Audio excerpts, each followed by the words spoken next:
Let's bring in investment manager and commentator Justin Urquhart-Stewart. Always a pleasure to see you, Justin. Look, let's start with people, because heads of roles, no surprises there, but the choice of Chancellor, that's going to be crucial, isn't it? Well, it is, but you actually look at what the choice or what range we've got, and the answer is, well, no one with any experience. And that's going to be one of the problems, not just Chancellor, but also the Foreign Secretary as well. So it's all very well having new people in there, but new people who haven't actually been through this and really understand the depth of what's going on. After all, the last Chancellor, I remember, was slight concern over her CV when it came to actually her financial experience as well. A lot of this is going to be about creating the confidence of people saying, this is a team we can trust who know what they're doing. So what we're seeing at the moment, well, we don't know the names, but we look at the range of potential names, it's exactly filling with a great deal of confidence at the moment. Well, look, Burnham says he wants to bring back hope. I mean, what really distinguishes this Prime Minister, do you think, from the last one, other than the fact that he hasn't actually been elected? I have to say, it is rather strange. You come out with sometimes sort of exactly the same, not the same intentions, often the same meanings, but different words. Hope, or is it confidence? I'm trying to say that we're all going to be bound together and come in and join a 10-year plan. But I seem to remember people like Boris Johnson and one or two other Prime Ministers said that they had 10-year plans and they lasted about 2 or 3 years. Not the plan, that was their own job.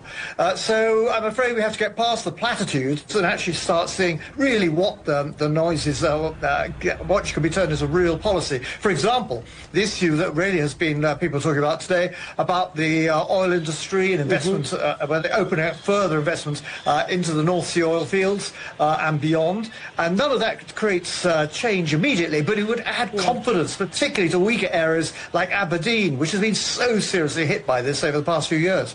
But look, you've mentioned this quick movement of Prime Ministers that the UK's had over the last decade. This announcement has barely moved the markets, barely registered with them. What does Burnham need to do to regain the trust of the city? What he's got to be able to do is actually come out with a plan which does not frighten the city, which is seen as being credible. Now, one of the first things he can do is actually point to some of the more positive elements, which, of course, dear old Starmer didn't really do. In fact, he actually just started off by saying we're a huge black hole and we're going to have to try and deal with that first, and we're going to put taxes up. So I'm afraid that was a bad way to start. What he could be saying is, look, actually, we've got some strengths here. We're still the world's 6th largest economy. We're the world's 11th largest manufacturer, and we are very good, in fact the 3rd in the world, at actually setting up smaller businesses with some successful tech hubs. Now, those are all good positive stories without actually doing anything as yet, and puts that one word, well, his word, hope, maybe also confidence back in. The next stage he has to do is then actually say, how are we going to fund all of this? Oh, big question. The good news is, remember, 20% of our government debt is actually owned by the government. This rather perverse mechanism we've had through quantitative easing. So they do have some flexibility there, but they've got to do it in a way which makes sure the city trusts them. And at the moment what you're seeing is you only have to look at the interest rates having to pay on our debt.